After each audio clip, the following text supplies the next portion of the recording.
Perhaps this word, this phrase you've seen before, Pythagorean triples, and you're thinking, what could that be?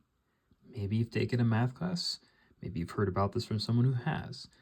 But you know, oh, there's this guy, this philosopher, Pythagoras, right? And we use this formula in math called the Pythagorean theorem. You know, that one right there. Well, that formula is actually used in this concept of Pythagorean triples. And in fact, let me slide this down a little bit here. We have two very well-known ones.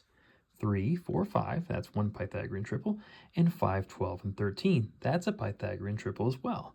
So what exactly do we mean by Pythagorean triples? Well, here, let's take a look and see. All right, so look here. I'm going to use the example, remember here, 3, 4, 5. I'm going to use it right here. Now we're going to plug those values in, notice for our A and our B. So how do we know that 5 is actually part of the Pythagorean triple? Well, let's check and see.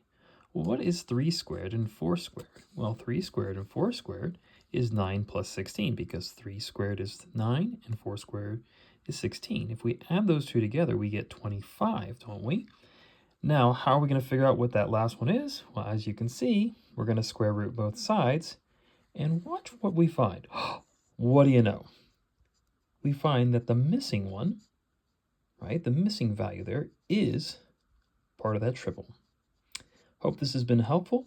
And remember, you can apply this same thing to determine if three numbers are Pythagorean triples by working out this formula by plugging in 2 out of the 3 numbers and seeing if you get the third number.